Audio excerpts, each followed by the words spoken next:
The warhead compartment panel was badly burnt, exposing its innards, but revealing that the pressure cap of the warhead was intact.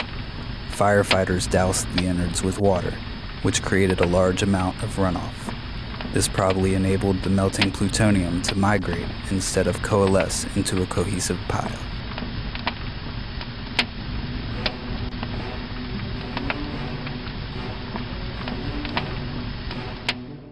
A BOMARC missile at Shelter 204 set on fire June 7, 1960.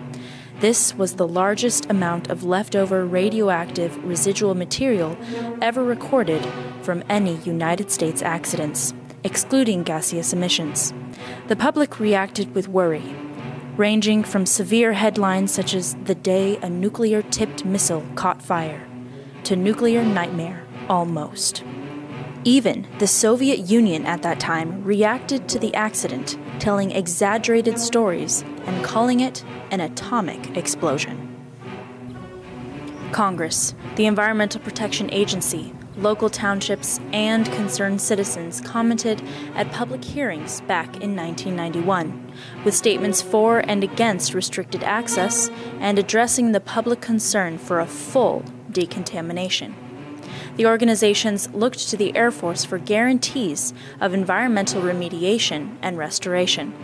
They pushed for off-site disposal, on-site treatment, and removal of contaminants for disposal at a certified radioactive waste facility. Meetings were held years after the incident, still met with worry. New York Times archives show testaments of meetings still being held about the site. The director of the State Division of Environmental Quality, Donald A. DeSeo, comments.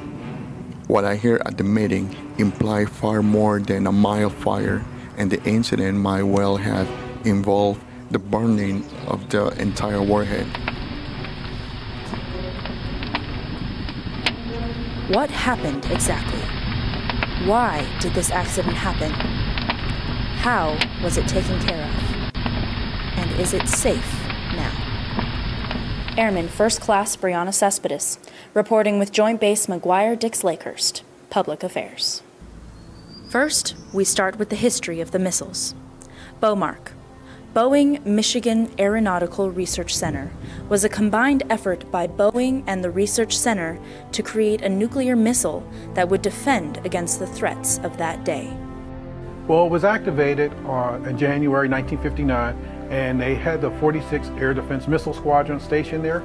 The BOMARC site was part of a wider network to protect the eastern seaboard from bombs that would be dropped by Soviet bombers that were nuclear in nature. And the BOMARC site was the first ground-to-air missile site and had the longest range. So these were new missiles that were produced by the Boeing and the University of Michigan Research Center, which is why it's called BOMARC. And they collaborated to create these missiles to defend us, basically, from nuclear attack. The BOMARC is a defense missile that can be fired by remote control from hundreds of miles away. Its accuracy is incredible.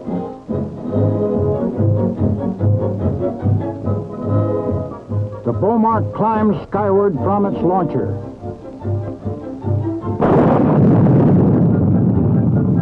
Remote control cameras follow missile and plane. The missile streaks toward the plane, but just as it is about to strike, it is purposely directed to veer off to save the target for other tests.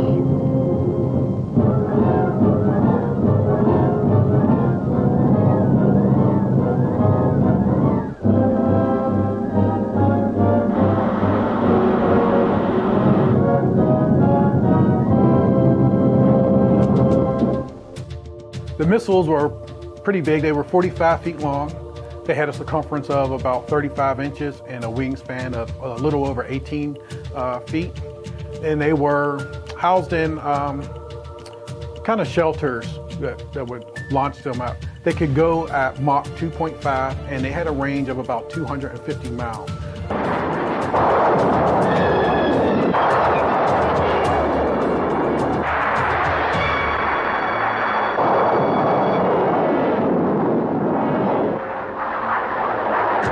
McGuire Air Force Base hosted the first of the BOMARC missiles, becoming the first site among 10 throughout the Atlantic.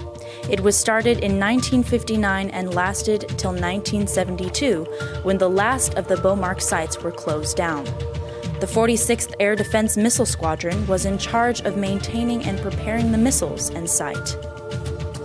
Another system involved during this time was the semi-automatic ground-to-air missile computer system. The Sage building was built with the largest supercomputer at the time. The building was built around this computer. It was an above-ground bunker, and it controlled fighter aircraft here at McGuire and around the area. And there was a system of missiles. We had the BOMARC missiles. There were also the Army that had Nike missiles, which were smaller and faster. And it would have a controller that would see any threats that came into the area or into the region. And then it can tell the different sites to launch the missiles or to scramble jets to go intercept the bombers. And so it was the first instance of a control center that controlled multiple avenues to take out any enemies that came to threaten America. And that hadn't happened before, where you combined all that into one location. At the time, it was built by IBM, and basically this building is 4 levels. The first level was all just cooling and telephone connectors for the computers, which took up the entire second floor. 4 floors, 2 of them just for the equipment and the cooling to make things work. Because it was designed to maintain security and to take the blast from a nuclear bomb, even though it's above ground. So the building has no windows, and it's completely square and all reinforced concrete and sections within the building. So it's very sturdy, hard to bust, hopefully. They never got to test it, luckily.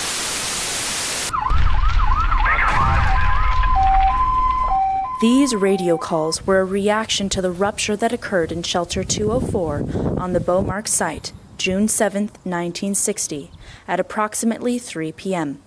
The nuclear-tipped warhead caught fire. The whole warhead was destroyed by the fire, so was the missile. The fire stayed on for many, many hours. They basically, it was so intense, they basically put a water hose inside the shelter where the fire was and let it run. Evacuations were made within an 8-mile radius of the site. The firefighters continued to spray water on the shelter, with approximately 30,000 gallons of water sprayed on the warhead.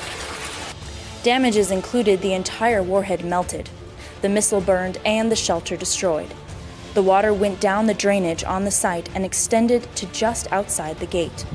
Plutonium contamination came from the inside of the nuclear missile and followed the flow of the water down the drainage ditch.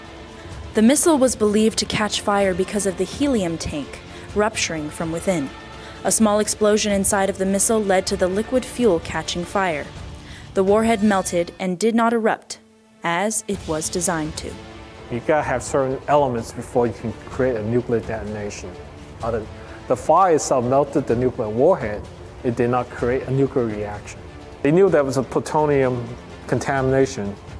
They want to make sure that stuff do not become airborne, plutonium material become airborne, and get into people's body through inhalation. You don't want to get into your lungs. You don't want the stuff to get into your stomach through ingestions.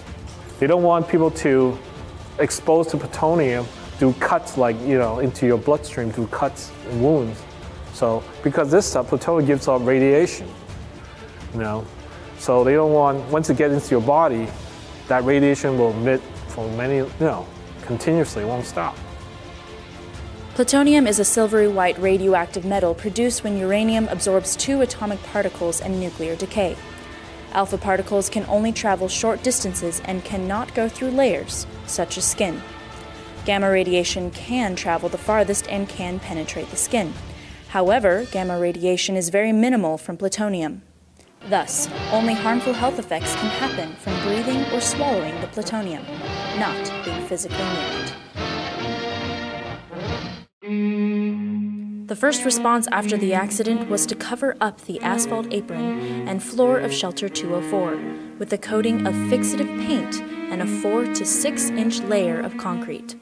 They also put an asphalt cover over the drainage ditch that led to Shelter 204, where the water distributed. They also fenced off the site with a 6-foot chain link fence and barbed wire to preclude access.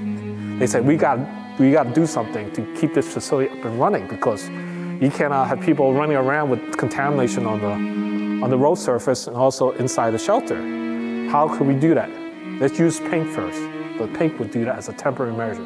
So a few days after the accident, they would spray paint the inside Shelter 204, and they paint the entire roadway near Shelter 204, where the accident was, all the way down to the drainage ditch. And then 6 months later, they said, let's do a permanent protective measures. That's when we used the concrete.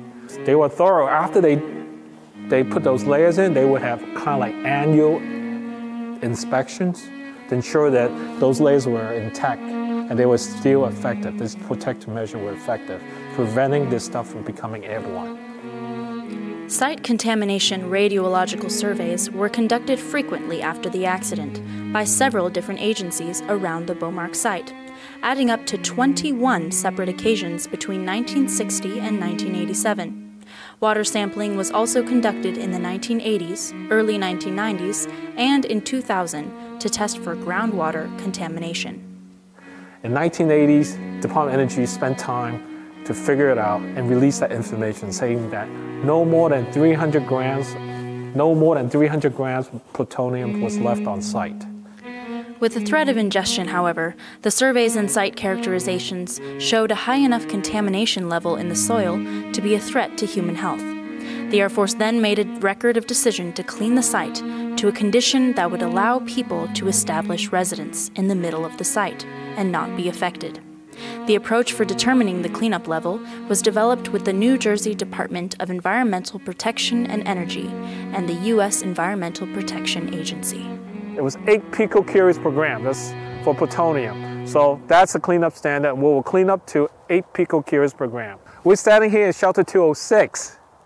The accident happened in Shelter 204, as you can see, is not there anymore because we actually cleaned it up in 2004. We started cleanup in 2002.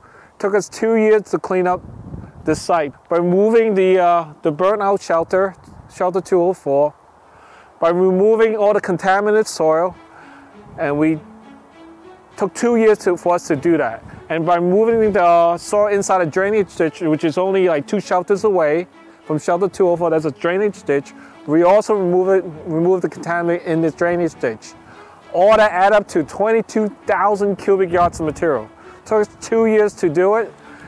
How many truckloads? Thousands, over 1,000 truckloads. It was a joint effort because we need permission from the Navy. We need permission from the Army to get this truck route going. The final selected remedy includes, first, excavation of soils contaminated above cleanup criteria. Second, demolition and consolidation of structures contaminated above cleanup criteria. Third, transportation and off-site disposal of radioactive soils and structural wastes in a permitted U.S. Department of Energy radioactive waste disposal facility. That was a team of us, actually.